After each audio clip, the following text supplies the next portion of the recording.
Welcome to HGCTV's About Town. I'm your host, Sandra Kemp, and I'm so excited this morning because we are on site at the historic Senate Building of the Commonwealth of the Bahamas. The building was built in 1790 and is located right in the heart of downtown Nassau.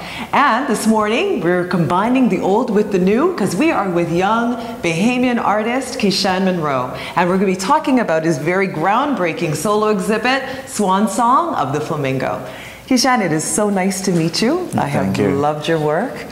If you haven't been to the Art Gallery of the Bahamas, you have to go and see the piece that he has there, but I guess we could talk about it a little bit more later, but fantastic work. And we are here in the Senate Building, and we're looking at your pieces here. Tell everybody a little bit about why you decided to do Swan Song of the Flamingo, a little bit of the historic background, and why you decided to depict it artistically. Well, Swan Song of the Flamingo is a sub-project of a larger project that I was working on entitled Universal Human Experience. In 2008, I set out on a journey. The goal was to travel around the world and document conflicts and resolutions in a way to show the universality of humankind. And so for about 2 years, I backpacked the Americas. And I came back home in 2010. I always jumped over Cuba to get to different places in the Caribbean and North America and South America. So heading back out in 2010 to continue what I wanted to be the second phase of my journey, I decided not to jump over Cuba again, but to actually tackle Cuba one time because it's changing every day, you know. And so I didn't want to lose the experience of the more authentic Cuba, or the Cuban experience, you know, because of globalization, nations change like overnight. And so when I started researching Cuba, Bahamas conflict, I came upon the Flamingo Incident that happened in 1980. So in 1980, HMBS Flamingo, which was a new ship of the newly established Royal Bahamas Defense Force, it was established at the end of March. And the Flamingo Incident happened on May 10th of that same year in 1980. And so we had a new defense force, we are a new nation. So these were the first batch of Marines to hit the seas. You know, they watched Flamingo being built in London, and they brought it down themselves. And so this ship was, it was like the pride of defense force at the time. And so they were on the southern patrol of the Bahamas in the Ragged Island area, and they got a call from Bahamians stating that there were Cuban fishermen poaching in Bahamian waters. And so when they apprehended these Cuban boats, 2 ferro-cemento boats,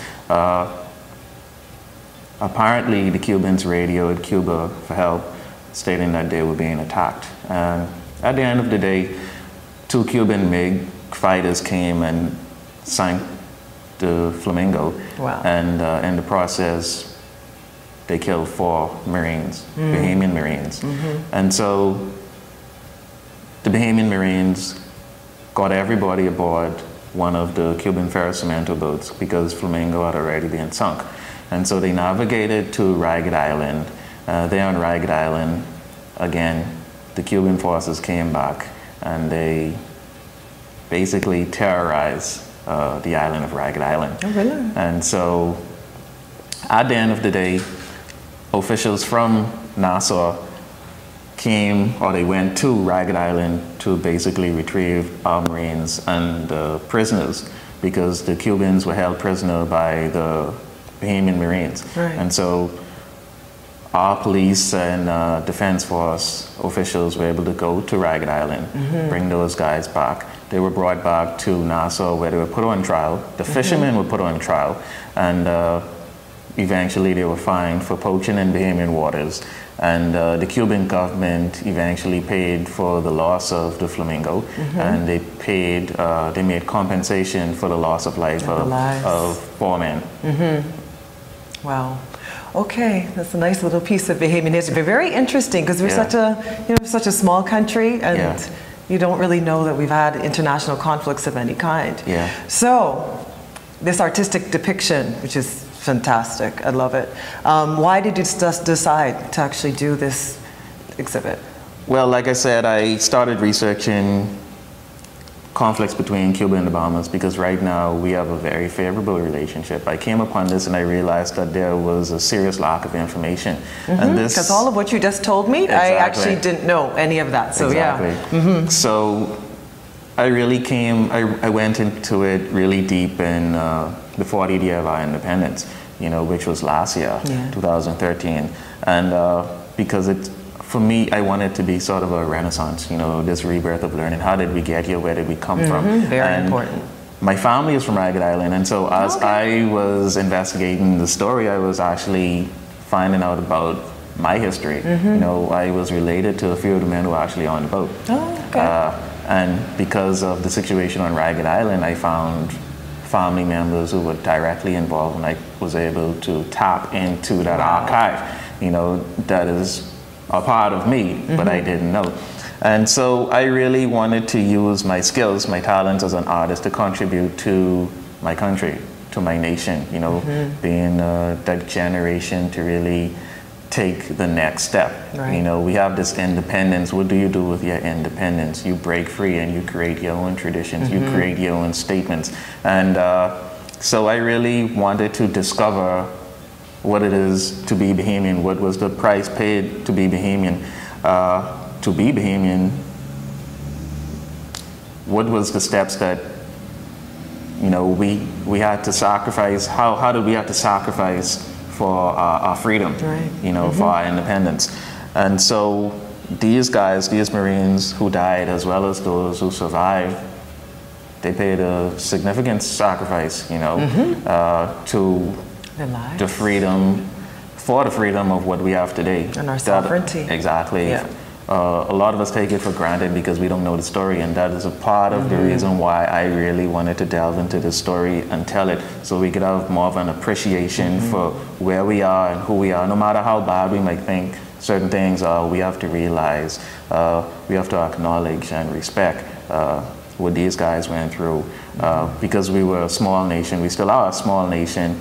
And we were thrust into the middle of the Cold War, and it was only because of our skills and deliberation, and because of our proximity with these other nations, powerful nations, because, sometimes you don't know what to do, and if you make the wrong step, it could mean the end of you as you know yourself. Right. And then that ties back into what you were saying at the beginning, where you were looking at how nations resolve their conflicts. Exactly. So everybody needs to kind of learn from us. This unfortunate series of events actually catapulted the Bahamas on the world scene, and really gave our Bahamians in leadership an opportunity to really showcase their diplomatic maturity.